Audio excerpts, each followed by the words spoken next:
Say, Yansha, Ashanti Region, Eastern Region. Say, a near maybe a young ye, not chopper cranny, be pen from constituency level crana. Momo Diani, near the Yenyasadiano, or the Bono crab elka homami. Or some you are some more can many agent for Bono Kahomami, I didn't hear. 2016, 2020, Bono, you need about 11 seats. NDC we need 1, and ne, ye mum abbe we need 1, NDC we need 11. Adane. Enti neme bu ho se pa ye ho achewa ye hwe se constituency ho no se etimi pa ye ho achew polling station ho no ye pa ye ho achew na emra region enko national na mpanifo so no den enso mtini party fo nyina wa Asante mantem meka se mu peja muti amonye proud of the achievements of Nana Danko Akufo-Addo na ban ye wonema bebre a e wo se numum e hye ye nkran esen de e wo se buyabam me de me fi se edum pempen so eti se ya yin kranche na wose ye hye ho enye nuru na wose nuru ye ho keke se de wo ka no me hwe ya wada anwumre ifiada fiti anopa kosi anwumre memene da fiti anopa kosi na nadwo da sumu a emu bi yanka ye ne anu so efi se na dwumade sonko ho a party de ahye yensa e wose etimi ye na ye hwehwe nsunsanso sonko bi na da bia de me kan se keke elections there can be only 2 outcomes. Election in this football. You will be a fan draw. So what I say, football they will be my win, beat my lose, beat my draw. There's 3 outcomes in the football. But the by election there only 2 outcomes. Either you win or you lose. That be Adam can say the Bible cry canon. Ye wo brebia ni mu ade yo keke minim se de na ye nyina ye hwe nim se party for ne se ka party ne betumi abreak 8 no ye betena akonwam beyond 8 years efi se ye mu bi ne ye wogidie se party ne timi tena akonwam beyond 8 years a enanka ye benya recognition e o party ni me can recognition say ye appointment say ye party position say ye den eno de ka ye tena ho beyond 8 years na. If he says abre no penifo se penito sai ko mabunu dim penifo na edi kan a omu take appointment ne ade bi abedu ho no na omu kra no omu mfie ene omu apomuden ne ade eti kra no omu abepese omu bekwa akotena akire na omu ahwese mabunu no beba eno danchen na se nye mfie ene apomuden mpo a party na nkasa nim die mu no obetima develop an exit plan a obetimi anecha mabunu bi a yes so omukan eti remu a ebia that chimpenifo ni ho a ebitima besi omanan in the party it na yen stakes are very high na yen hopes are very high say itimi win 2024 dia yemu bi no yebetimi a redefine yen political career no but ni nyina mu no say the midi kan no keke edu ba bia the yen NPP for ye pe no na nya no na Ghana for do no ape na se ajatum se democracy ene de beye adwuma de a e wo se yeto aba de dodo ne be kan no yetimi de akoma pagitum se ye be democracy na mum de dodo be kan no ye mfa akoma pa nyintum na ye ai be pesenka se bio de ye pe nko a na enye ho a na no nye kabi ma menka bi no eni nti mekoso asre bio se ye nuanom a ebrewe mu o ma sha ase de o mo nsa tenetire nkofo so Ibi mo ashase blame everybody in the party apart from themselves. Obi tene ne nsa baako a no de ahwe chairman so. Na nan aka na hwe ne so. Na ne refi se eno kire se ono kra e wa fodie kese wa asem num e che ono ankasa. Sa na ema na ekoso nyina no. Keke mi gidi se mpempenso ayi wumi enye the right time. Yes, obi tizami amete ye ka se ye ka keke kamisu mi obi ka o. If you say ufri so do ho share 2024 elections mu ufri say wo boka 2024 elections ufri say wo say wadaje 2024 elections enti na wo ka de wo kana de makika wo ye nyina no obi ye de sense a na candidate na hankasa na ni photo da ballot no so no sabre won sem a wo kan enti wadwen ne ho me makọ election a win da ene makọ election a lose da enti mi nim ni mienu said it here. We lose the election a keke nya de ida form. me Kaiser 2018 Drabin constituency secretary na me pray you. I lost by 2 votes. Na me free fie cry call grounds on. That time so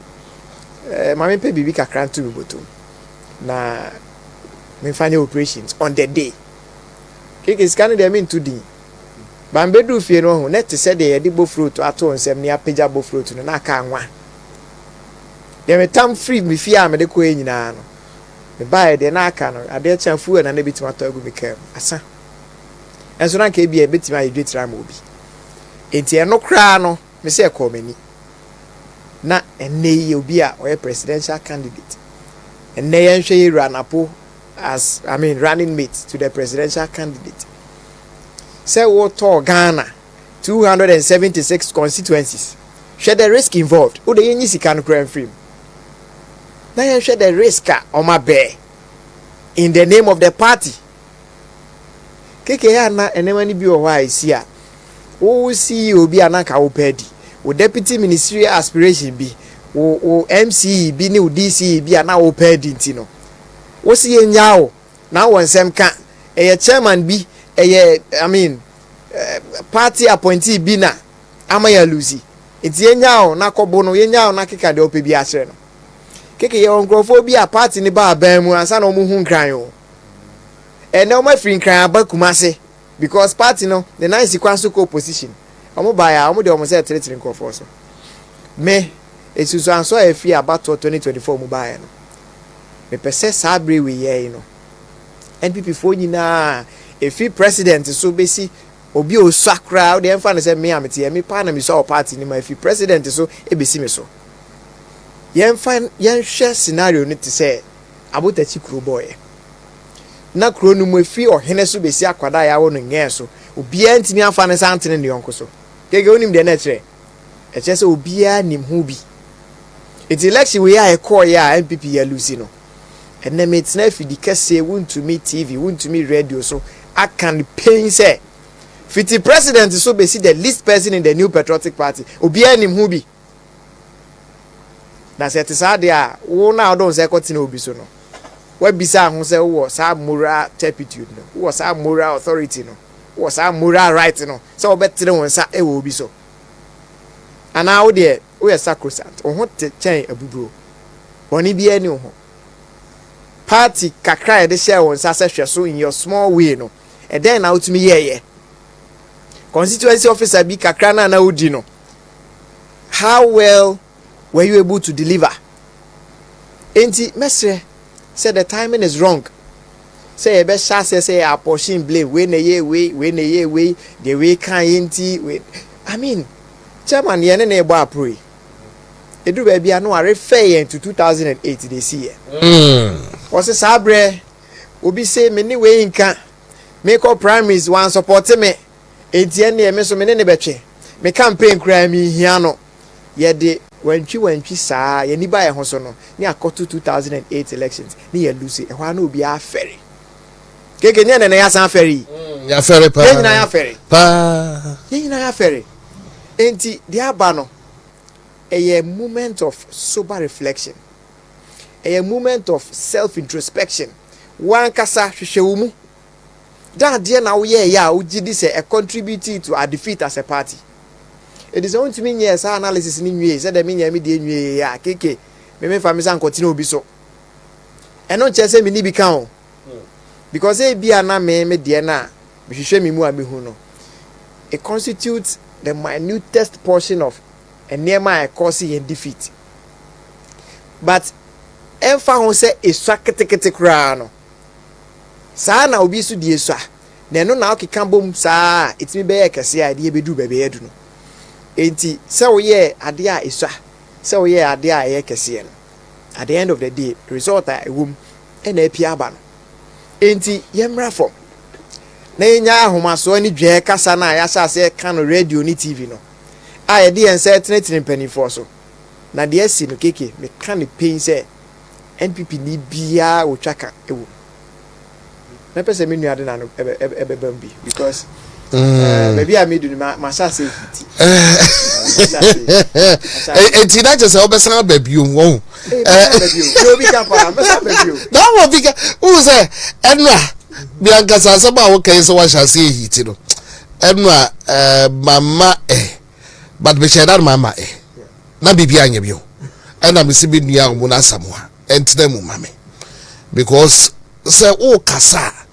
wan sha o be kasa abro baby e say o kasa du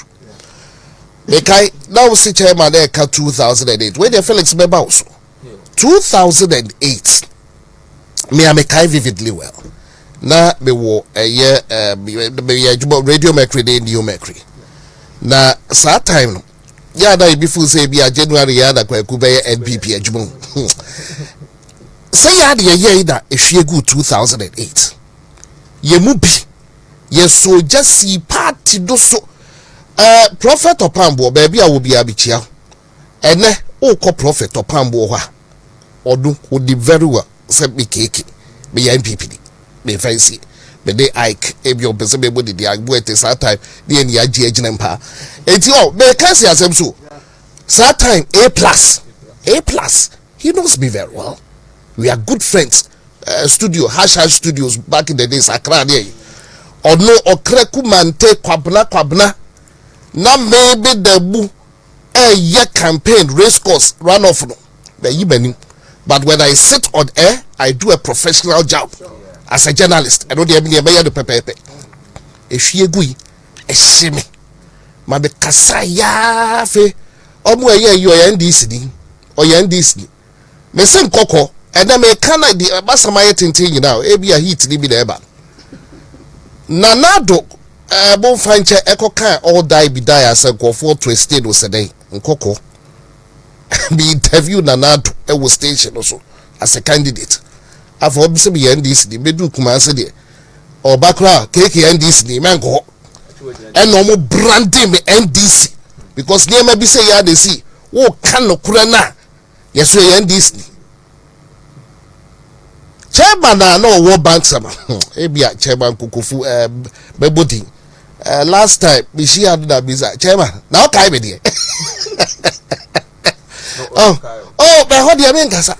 chairman be did them and then you koka lion budon hwan Williams ya mumbisa no they know very well some here NPP me fancy but when I sit on radio me be professional job but ya dey mo ya me njima samon kan enti da me se no an me pese be kan se pi da me se no afa be nya budget wo be ka wuti e be yo ya but Felix wo dey be ntwa so da me kan se be kwa be hu ba bi kura be kan se da kwa kosi keke dedika unim se me debia me ka se me no minchemu no Eastern Region and Ashanti Region ya sepa fi Ashanti Region what I say daddy I say no Eastern Region ntino debia me benya kwanya se ya na o se mitimi edincha kese ma Eastern Region 4 what I say ni titiro pa ye me constituency New Dwaben North constituency ya mincha de yetimi ewini ye ntino abato na ho na me sha na so me operations kakrankra ntino me chia the member of parliament elect nana osei eje ene MPP executive suna wo ho na keke maka ne say no na Ashanti Region so menchia members of parliament ya to aba ayom nyina me gidi pass adwuma kese no musaka no there's this former president America or say mandate be a demand na woman speech me peke adi be say mandate ya modi amami akwanya modi amami expensive mandates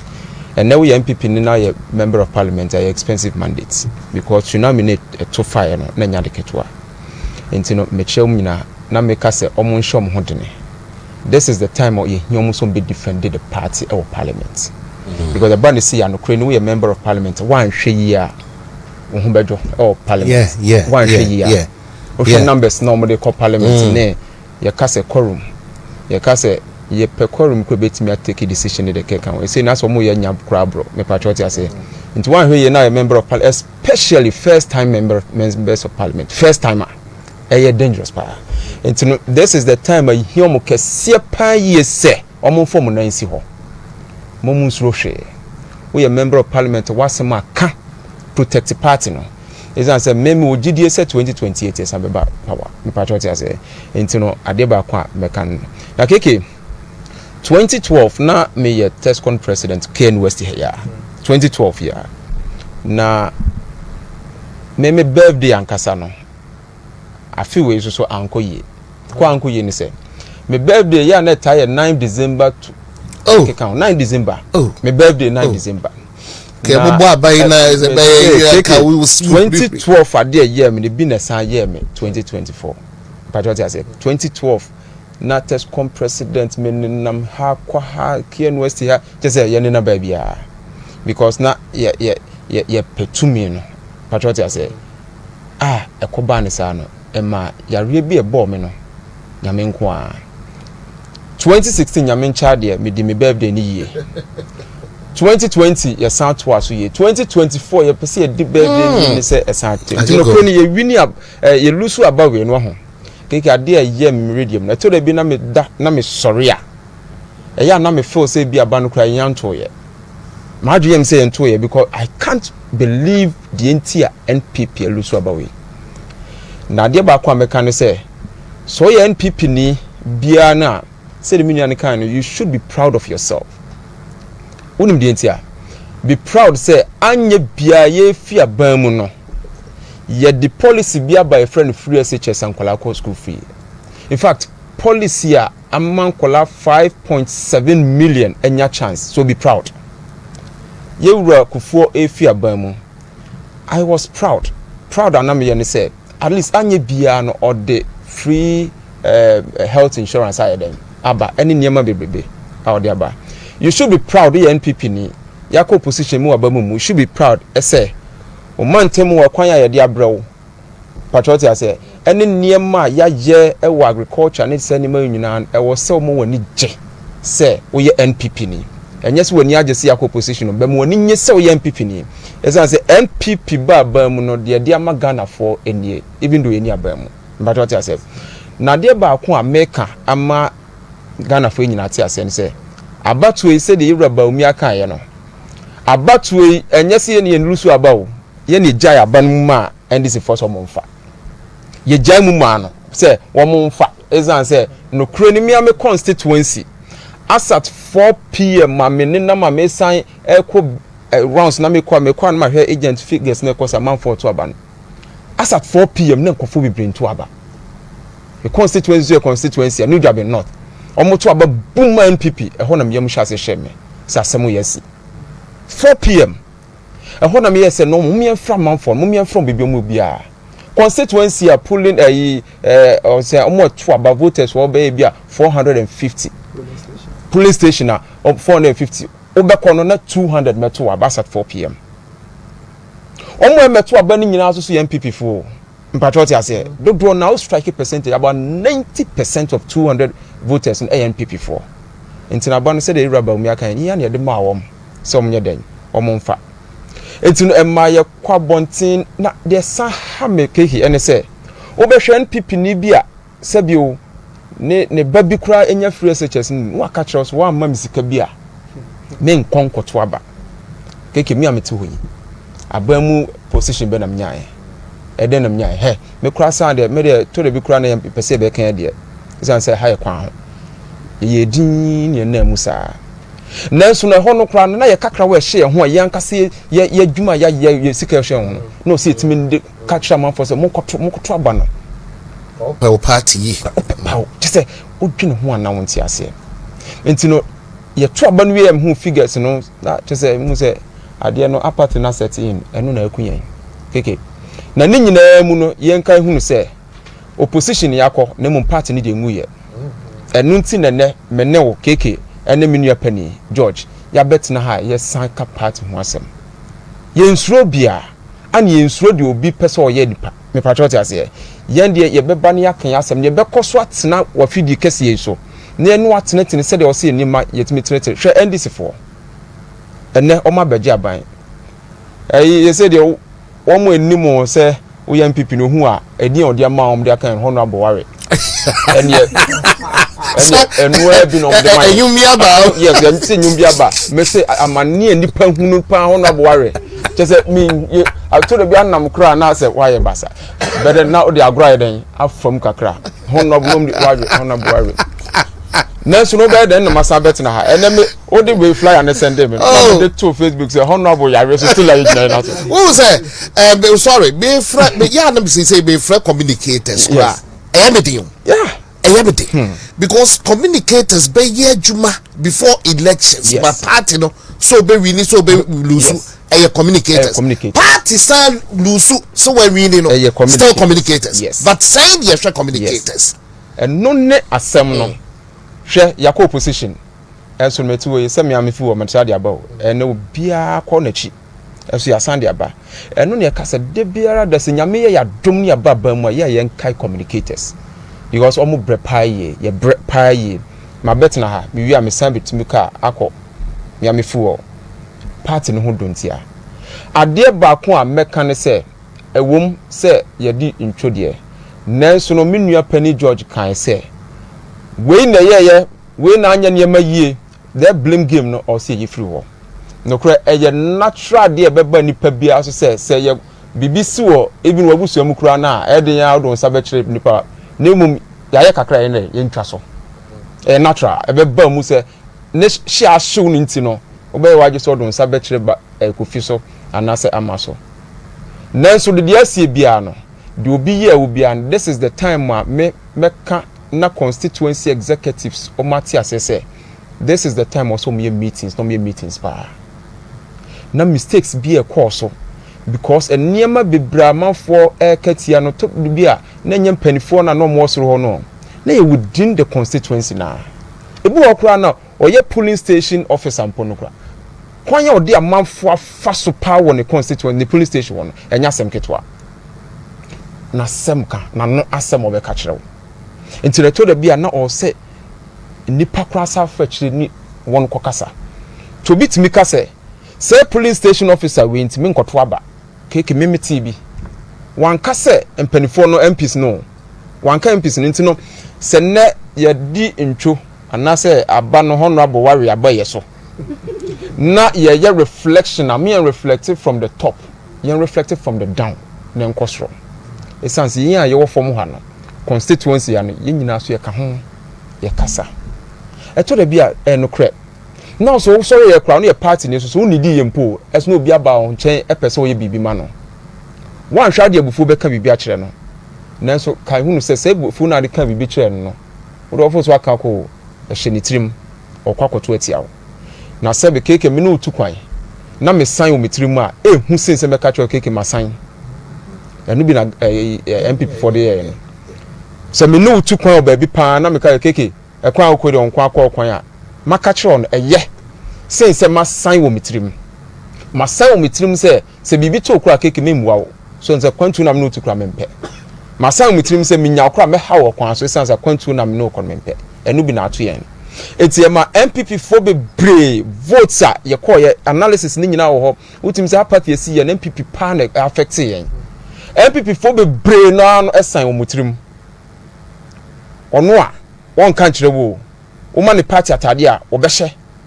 wo ye rally no se ne ma na oba be gina ho bi nanso ni tirim de no asan this is the time of setting your reflection sober reflection na keke ye timi hwe kwan ye be fa so ne ne safo ni na edi nkomo na me maka na mesa ka bio eto aba na nyina ye reflection kakran kan me ka se wa chew pa bi a I will say timi di Ashanti Region Eastern Region for sa chew pa bi wo ho a Ashanti Region and Eastern Region yempe kwan bi so ne fa mpa ma chew sa chew pa bi wo ho a na me ka se one pani tifie na se pani no wo se onya ne hwe wadwene mo fo se onya ne hwe na amanfo so waye bibi a wo de kopa chew se yadwene me fo se Ashanti Region ni o ma di yie na still ano won na to abakese pa de man no ese ani o ma ni ya yempe kwan yempo ma chew esanse keke ya sha se 2028 wo haya o 2028 wo haya ya sabe hia Ashanti Region and Eastern Region for look keke regions e wi ni am se be 3 pe just 3 regions ye dinya 41%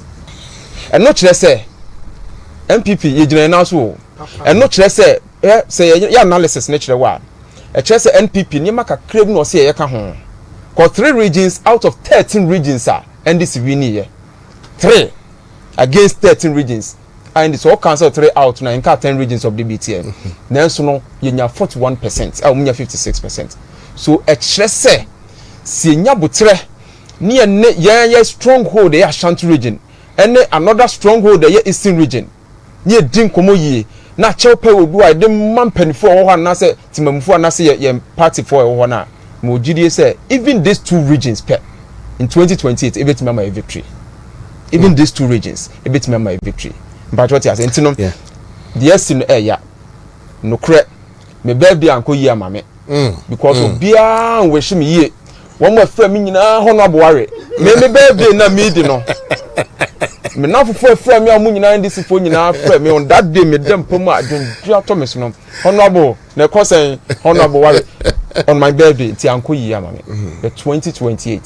minim so na etie yen won ehwe yen enim say 2028 de omba me meti we omba mama di me birthday no yie Patriotic ase ade omfa nye mame ano no yenko ahode ne so ne yenkonko wi na me so matimi ade me birthday ni yie na me kam assembly keke self vigilantism na ye council no Ghana ha ana Ghana se una mo ba bia se ommo ye matwum me na ye yie free ho ase ne man nyina MPP be yie free Ghana ya kono no unse san ba bio Felix ehonum ka me pese ye be shada ba mate but ade ba ko abebi sa o ka se e bia yempa Ashanti region ne Eastern region for acho say ya yo mo bibia yes and odika but would you say yam pom cho because me won say Dr. Baobia echo rounds say no she has stakeholders no job input ye the big cry and a throw your manifesto but would you say yam pom cho enough ana on say eno na party nhihye mu no ye wo nchichemu when I was raw Dr. Baumia or no the personality Dr. Baumia obiani ni problem okay obiani ni problem that personality or a fine gentleman very intellectual man or you very honest obiani ni problem no so nanso no ono na kasem no na sabi ye wo form no yes eniema because of certain attitude me ka ho ebia menu abi so ka ho otie me eno ne ye ka se me kwan be fa so pa as region na che no se enye se bia ba ko broadcast name within your own catchment area your constituency eniema bi a wo ye no wa unim unim se me ye me dia o me constituency now ye o dia o constituency no bi ye no dia o constituency ase region no ne ye pa che no kakra enye se kwaje airtime ya ka se Ashanti Region pamacho nye npanya ne betie name within your catchment area polling station officer electoral area na wo no eniema bi a wo ye ya manfo kan se wontima me nkoto aba no this is the time also okọ na muko make amends si ene san kakra ebe build ama obi aka se enokre media chew na kakra na yetimi the region no ayeden abomu baako yetimi the Eastern Region bom yetimi the Ashanti Region bom ene de keke ka ho a me gidie kese am won say we will bounce back we will bounce back enti mesre keke mesre about one he no kura ni say me nua kan no ulusu aba na hu say oh say kufu kan oh now say obi alusu aba de ne nam you na she trousers back him da o say o trouser no nine no me no or the name you about ulusu da that was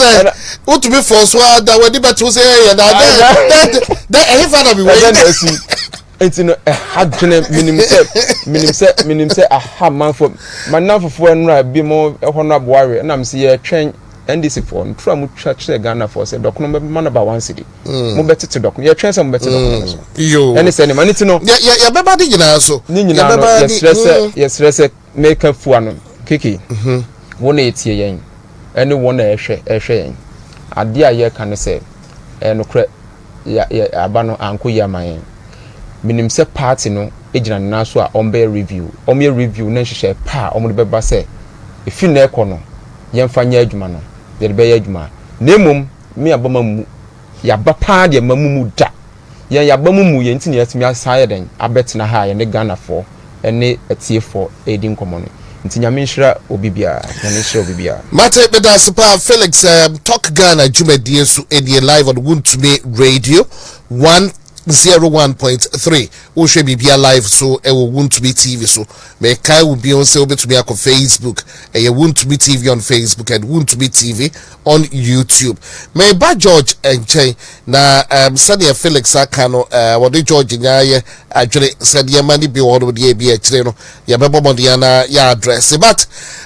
still Go TV for no near wo group be from Go TV mesre sikado and then 3 days mekai parliamentary candidates na ye di sikano ehye sa later krana me hu say Go TV no krana mo budget na ehye parliamentary candidates there hwe ya dem wo ye. Could you imagine say a bit kwan fa sikana mo say omfanye the needful? Why should you do that? Bepemne e bi no kwan sikana kan ya omonsan kan sikano but this I believe our party agents but we say yes omunya resources but yen resources but ye di share be inside adenti and man fa mo amfa nye ejuma I don't know say me dwene ho a me ntiase na me say this time around no my be pay every 2008 2012 me can na fe NDC ekene would be TV so na metintia any yankasa ekene ko yansa be da what fox wa o say we NDC NDC but how do you make no and then so me measured men can go actually but George and somebody be o dwene ho na what tin somebody be and na me tin somebody more na me say no me makrada ma be cancel be e bro so but me tell George me dey say what do na aka oh say the bia me ka say politics aye e fa niam me statutory pa o ba yen a ye de ye we de ye nyansa kakra nyame de ama ye nim de eye politics no the hu ni say politics is about people, politics it's about power, and politics is about reward. Sane mami ensay if you say people aye ka ho asemi senye se politics e fa nipa ho a sen kanya ni se mini nua Felix abetena ha ye ka say akanya ni se yetisi abonte a na ye ko boabo adoma no eye nipa ho adwuma. It is all about people. Now it's about power because boabo adoma no ade na ade kope o de cooperate to me until the back election now wa hwe se obewe ni power. Now second power na afi na na do the reward stage e hona ye be hwe de obi aye empani forces ye kotwa na akobi ye kosene na akobi aye de bo abodi na wote it is a ye campaign ube ye bi sebio ye nam kron ketuam jinko fofufo wo ma o se de be ba akoto aba okoye bi na ye to aba na ye we ni wie na say George we de ye hu se wani jiku adwuma ho enti bi kra assembly ho no kuadwuma ho hihye bi ye de wato ano as coordinator menim se party na recognize my effort na ya reward me se de se ne fata ene ye wonkofo bebre ho a omoji tum o makoma mu se omo ye adwuma in previous elections I de ba power I 2016 2020 but they be na omo expectations were not met. Iti e masafo na bamu buye o mabamu buye nyina achi no mpanimfo omo de omo tiri ye nya appointment no edu ba bi na omo frɛ omo kra aka bibia kyerɛ omo na aye den se mpanimfo no be fa court ti edu ba bi na nipa bi fi se o se nyina yakoye adwuma na power na ba na wo na wonya ba bi gina ye me frɛ mpo na wuntie se bi me se hu na me woka de a and the next time me ha me hu biem but omo wonya appointment no omo nko aso kra ntimi nkoye adwuma no enti saa ne mani nyina eka ho keke wo de no to nchen a edru bre wo se yebubi ye de ye ho beye ahwehwe na party for hwe because me 2016 keke ase we me simitrim bia na mani atete fi se na ye wuo ne nkwa asem party nti o party ne ho donti na nkofo bi akoye meeting ekwan on be fa so at 2016 elections on be treat dwabeni adwosofo meti ya na mso se sa nete de a edru na nipa kro na odi ani no nkura tumi a se ya na wa be mo treat dwabeni adwosofo se ya na wa be kan ahye dem se o ma MP meto aba 2016 in my own small way as na assembly na makwa nti no me nim kwa bit my machinations aside nipa no nya MC in India no na ebe make sure say akonya na ye ato ho enam pan for 1 year kosisi ye beto aba na me ko share sa de nas me nim new rich one friend pon why me US rich be bia obi amechia anumre keke ye de hu shema ma edu ba bia de ye hwehwe ban mu no na fe ye nkwa dance nim me nka se MC then nominee no na wasoma nipa no but the bit ma ba se na dofo bi hu se de me ye no a play role inti e ma papa no wanya na konya ninti anadu de so I know they play role pa and say because sasa time na bo e so dwabe you okay me hu ba bia to Richmond to cause trouble so what I say keke na nye cause trouble and then America sasa time they know you from cause trouble and I hear Juma Boa party no I say no yeah enti me afi do baby na me nkwa dance ni ahomache hwe election sapra confirmation on me on the 22nd December 2015 the records are there we be to verify and on the 6th of January 2016 we are 22nd December 2015 tina afi na ekona wi you reach January ma 6 days into January 2016 no ahomache 1 am ena ko for ne buy yankopon adom me krama ya sabe no ofie eni nya na me sorry ya me sense say the krama na ye ofie ho ena me amadwen ya me say nipa bone fo bi na eba me so yankopon adom na me otuo ti me kofa atuo lodi aboba no na o say me pekwa me fa so me ma mi fie ho ayesum na me ti ma monitor de ekoso abonti keke we nya sema ya wo say etena fidie so kan ba me ti wo ketua bi na so bi ti ba bi na office okoye campaign we anya appointment nti na otetena ya ene ye nyina ya feri ya me ka be si asem so na hye ni grind me sorry ya me hu sa de no na wo say me defend me ho yakopon ma me akokodru ma me gina e ma de wo say me ye bia me ye homache donko se be ya efi 1 am ebebo anopa be 5:30 as 6 no keke eye me se be se don hwere be aduanan wo be se 2 days sa every 1 am na incident ni see here ekosi be 6 am ananka me sorry so what I say check 5 hours but me say be say 48 hours because na enu da me tisa no makra na esu ana masabu pitiri ni sorry me ntimi ana biem me see I mean me siripa ko si say ade chen we me call report ma police for divisional command e we so Labaman na ye commander papa baby a obi anyankopon hira ono no ma me a lot of security tips I mean to me fan 12 video so but we no see the most paramount of all the tips or the ma me say me relocate Dwaben ho for some time and the ma me de be sha ni makoko search ready there and so baby eduru ye na o say me ne mere ne me ma ye free Dwaben me ekobo ehun adwa o baby all because of love of the party yes bisa say me kotena akoko be on me jai party adwuma ye Menjai party na juma ye. Party ni we ni power 2016. Say me menya appointment. But menjai party na juma ye. Honorable says be adaro man no say krache. Abre enti bra na be di boy e o maso ye. Dem ko di boy wona so ye. For 3 years. Ba keke baby a ni pa nyina duro. Baby a ye bu nkompo hwe ye chi na wo ka 2005 asem. Me at age 23 na me ye instructor e International School of Aviation Tema campus. At age 23, now me manage God's Creation Travel and Tour on part-time basis. Vineyard Chapel International there. Asore ni any there. I friend Bishop Douglas Kanko. Accra for I me obi any papa no. The travel and tour then tabi na me manage. At that same time, na me China visa man for. Kumasi Central Market ne for those days. Na me 23 years. It is a ne. Yankupa ma mi nkwa kakra na menyi me sa time me kika ko 40 years. Na se sebi adwuma me ye no no amanhwe yi a ebedu baabi no me twa me adwuma yen si the pain kakra o eno ne ya ye koka ye se ye kasa dodo now ye KM we aid to it is the pain say yes we oh yeah eno ne ya kai se yen call for no emu akakra wo da bia no be ka kira o say wo aid and our friends PA ebia na sabi jamfi be ye no krom ha your friend is saying KMA boss that time and your friend say Kojo Bonsu. Thank you. Opportunity or the man Sami Jenfini bisa say we has opportunity bia. Bisa. Wow, me can see asem so ya make say na me can enu the man NPP ya na NPP ya ka sempedifo di bi wo hodo ba omo nhwe do mo ani mro mo nso a eye say ya ka say sa opportunities kroda hwe leverage Sami Jenfi enya no Kumasia through Kojo Bonsu. And then Henry no okay me. What do you say no NPP ni? Sabu mo do that.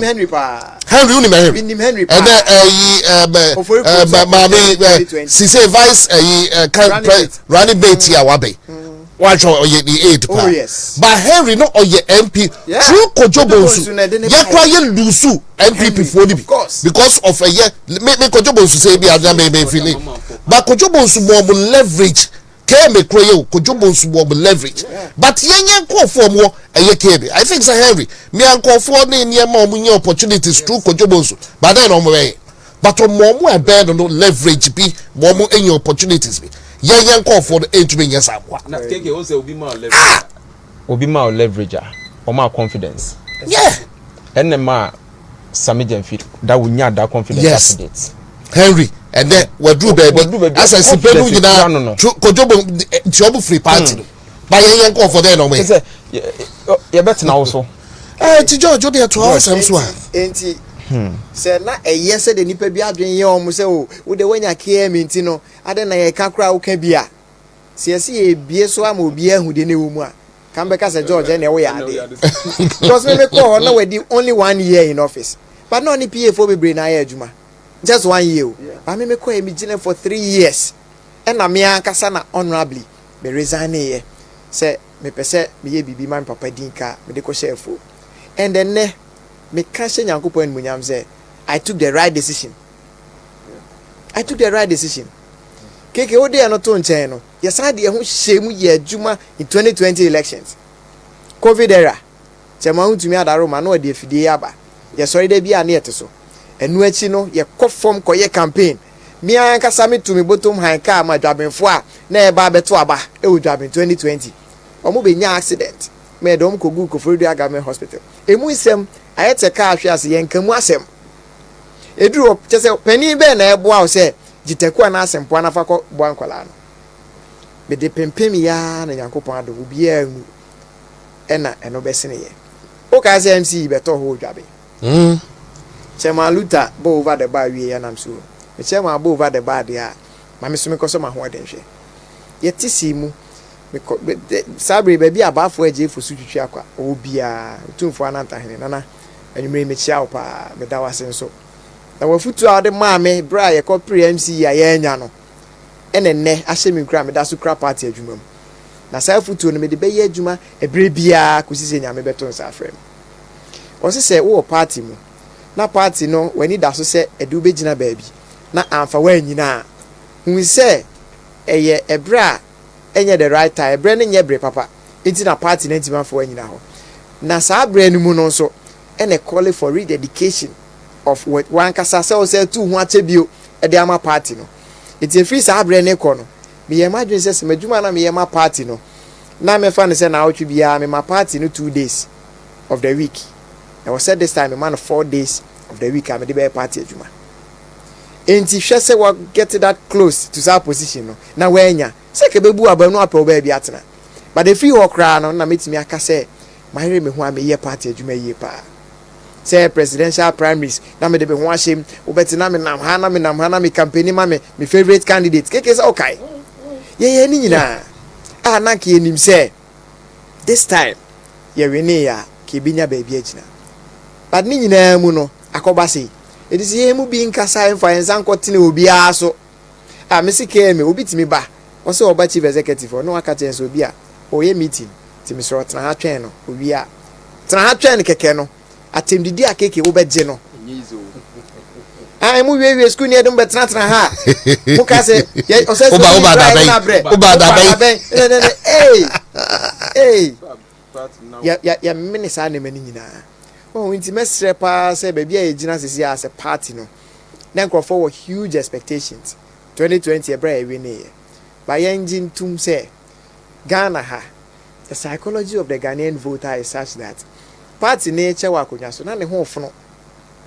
government programs and policies are ono de onim say adwen papa nanka or de sa programs ne policies ne ba no ebetimi aye advantage ama obi ebetimi so the disadvantage akoma obi especially business community no etie bia policy bi about say free SHS ye wongo for akane na omo ne supply nuane ma schools okeke say policy ne ba na say afi de nuane no ba fast stock for na enfan supply schools na invariably say nipa no alusu na adwuma so what are na say inti sa government policy na enipa 5.7 million e benefit ye no ye were a fraction of the community and as a society almost so alusu o madwuma sa fo ni nyina adom sa besu o mano atwen say ye be kwakoto aba etuwa bia na kuma mo NPP ni but o hwe say NPP na me na NPP ba ye na the policy agi madwuma free mi nsem no wanye wentman diversify na je say otena fa akwa adwuma na abo ni nti no aba no kra me na mpie nkoto enti adwuma kese da ho a e wo se ye ya enye se sabre hwe ayete se Ghana ha semesi ni aye ni NPP ni NDC keke nkosi babia e mankofo escape accountability because see a baby ejina no to say go TV for the okay you can TV so ni radio so come be form ho adwen but I can assure them say they will face accountability entimi massa akwa because party adwuma ye de hye wonsa ne e ma na kan de a wo de koye adwuma wi so bebu akontatere party enye saa na se ekoye nwunran a eye nwunran wo se e ma constituency for hu se ye de adwuma bi hye wonsa wa ye no nwunran ka hu se ne e ma no kra ye de ma o me bi guda mu bi amfa nya adwuma e be sin nkofo wo t-shirt go wo dem ama bi amfa nya adwuma Asamankas wanted yes the motorbikes bi ne machines a yem fan koma manfo Asamankas yem fan koma manfo no e go bi dem ye to ba wi no mko me mfa vigilantism me de minim de enti a me pese me ka bi kakra fa ho won ya pa eye nimguase eno me ma me frɛ me amabadu o frɛ me wa frɛ me sambe 5 times na me ntimi fa ntimi ba na me say den na asifie ntimi kura me yam hwɛ me kakra me fe wo so wo tie ready what say NDC fo no bi nam office pepaja hwɛ mu bu amanfo ne ke kan to wo hwɛ say baby am gina yi ana we nyina ka eni ne hwe wa wi ni aba na wo wi ni aba e wo se wutimi ko office se oni akon enne Monday no so otimi ko adwuma no so makoto office no me patcho Tuesday no so cause me office no baby a okwakra national security 40 police 40 soldiers 40 ya mom baby a bangalows omote ko hwe kwan ya akofo de omofa so even as at yesterday night eno anajo ni madam fu ni oye national security ni anajo na man for the moto and this for the motor about say mun pay free hanko sane transition etino clear say the attitude omusunu omoban and this for sunu omoban any MPP sunu omoban difference wo MPP wo say yeso ye nima bi de better kra nye toilet cycle toilet baby ya na dangerous zone cycle KJT how the onya toilet be jiki dia that's a tete do kra do those time na toilet no mo eno the toilet the way they have na be asa they say the baby out that na unimarehu a chime no anajo ma mi bi pie fi ne dem oba ehu baby offer soja ni yire ohu baby offer ano ko hu adamfo soja ni nadamfo no say adan na o say boys na ban so mpie free dem ho eni magu dem ye pie ko hwe ya boys na titi moto so ma ba say o ma ogigi kiss no bi mpie free nye sade chi a o mo bom be yin ne ma nyina agu abontin enti ne Ghana for no kreni MPP for wona Antwaba but maybe say what dampari who want tiana wo be that nye ne call for police for no bi na ye ha musa and civilian put ebe pamos military ni no esan say military ni yeduma Jubilee House na civilian no say me mabam ya bant road moto mrante be miensen na bi ebe pamo mafiri ho ena kra de mate so boy kogu ba bi so mo ye form police adwuma o dwene ho a wonti ase eno ne ka say abanya o mabam no nya so mo bebu man bi o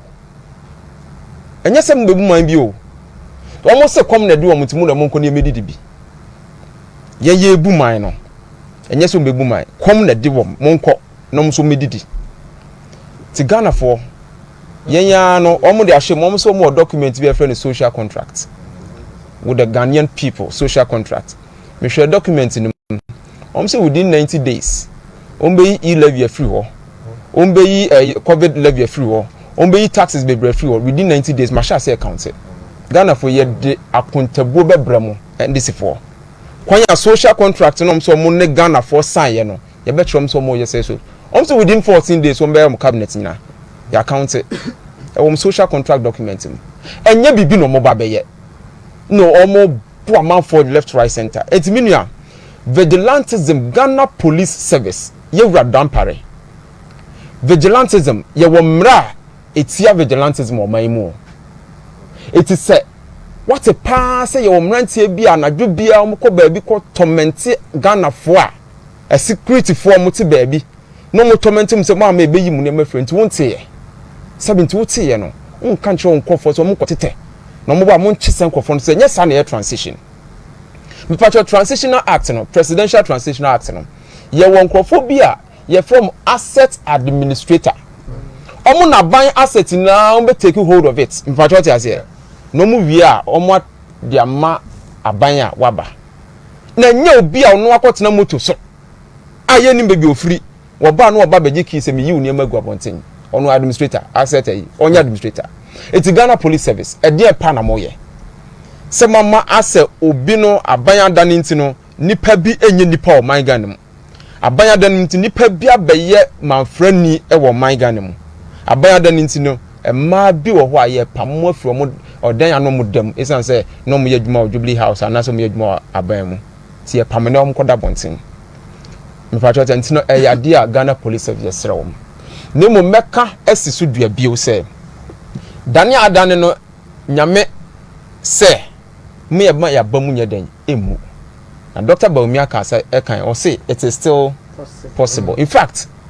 now saying the word possible kra no me work class kra na possible ba mpe betia no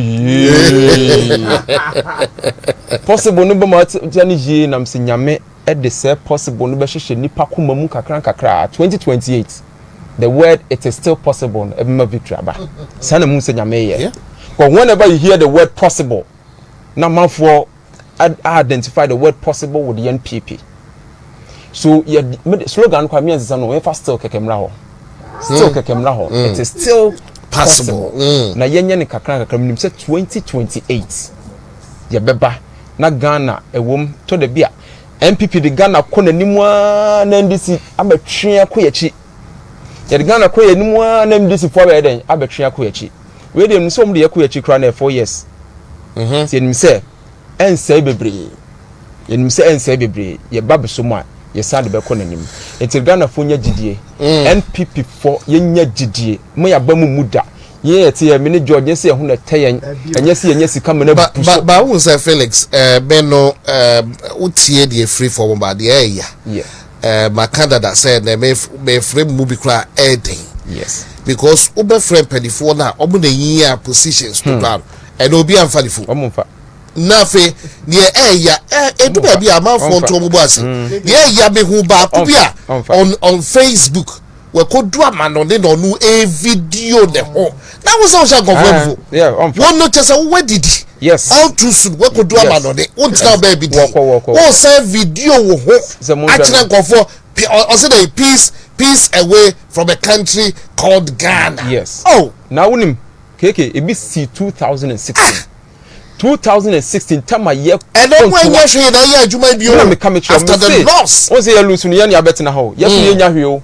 2016 me bra George me say time a ye nya aban mu ye ba aban mu no one more net year brochira ye nti wo monka kra no mo na be ye personal assistant or Ministry of Finance ene de keke ka no ye to qualification kra no mba kra he ye no nyina gina pe o eso mba jeje we almost akọ ye ne betina ma ye juma na 2 weeks to a election what we say the Friday yes bia the ebeje ye na chance obeje fans almost akọ ye be ye juma na ebeduru ho a almost omo ba na omo san beje position enti no minua de ye kan say abana anko yi amayen yenim se anko ye dia natural obi don sabe kire ba ko mienu bi so be aye ye ntwa so yenya gidie mum yen kan humom yenya gidie se 2028 eda yenim it is still possible. Mami fa kwa we so na memo crusaders abaso brand any mabawa what the various tertiary institutions what region ni mo adwuma mo ye led by Patrick Anim. Pato, I am so proud of you guys. My adwuma na minim se Yankopon ya aduma party no brepam ebe hye mon munyam. Me sister ba ko UK na usu e ka wa ball party we ho kuma wo buy elections cry t-shirt o donate nya asem ketwa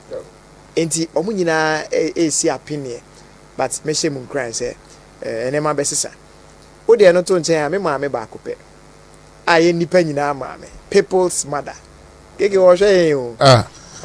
is it people's mother as in Elizabeth? Honorable Elizabeth. Oh, honorable. Honorable show when you go down the TV so what? Mommy, I love you so much. Mebe fie nkwan ache. Meba pa na onim na otwema dwen si bibi so. And me gidi say appropriate say yes our correction. Sa me koji toilet me koji school feeding ni ade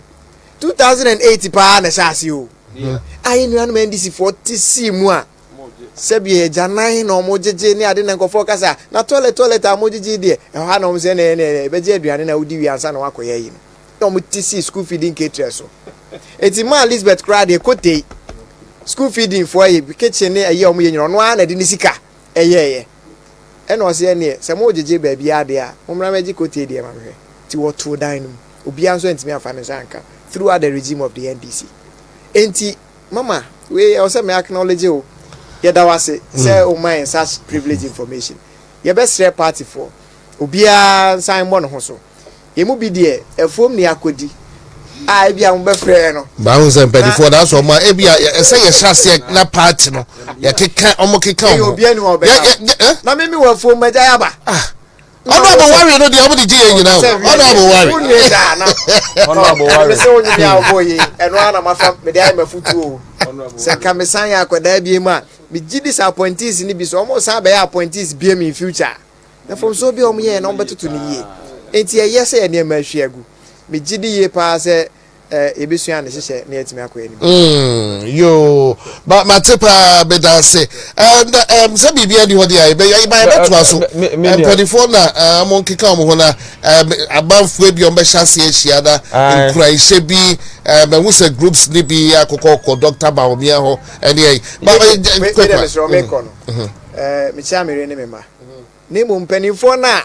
ye beto aba na ye frɛ mo amomfa no meaning say in the coming days NDC for our plans mamo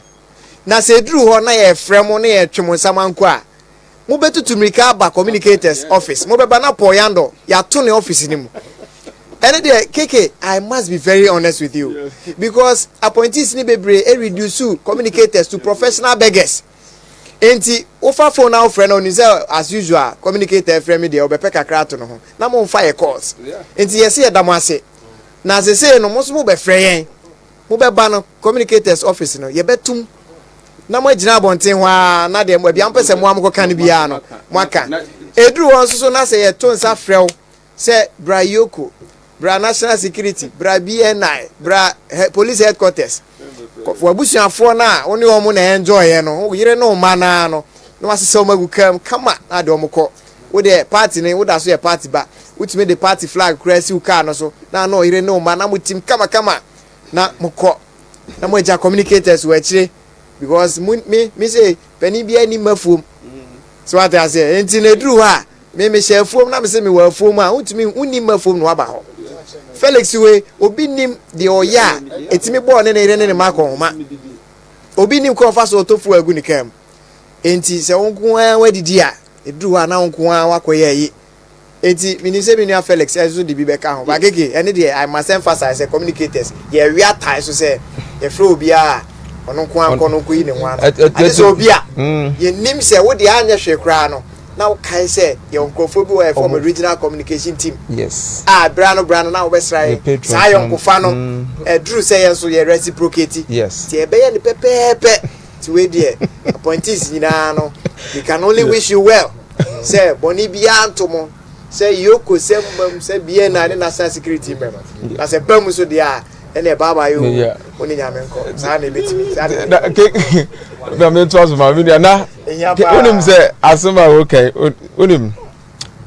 No cross them no wakano because appointees in Ibu Akeke now from Omunfio communicators Tama Wamu Yamom appointment or from Omunfio and their co-position don't say Yani Asabetana. That's right. Your best so party Nimuka cranka crassa 4 years. Unum Somo Betata. Oh yes. Communicator Unum Betata. Yet here you lose a bunch of you as once you bet now. That's right. Do money betata. You man can be a woman on Bessania Mabasa. As a Becoswa scrap party Muka Craba. No matter be communicators. It's a cake, Mamma Mate, Fifi, B71, Yoko Eastern Region. Utiopa, Kophobia, no Crebi, almost set a Kubia from friends of Napo. If our friends of Napo, Napo Cranim say Kubu. Name them house to house. Seeing real refume, Yankoya Jumani, the Omoya Juma Paye, Abuaje, Chikata, Nanasapon, Fifi, Omunina, no Cranny. But a year from a place called Ghana, I began to be a video.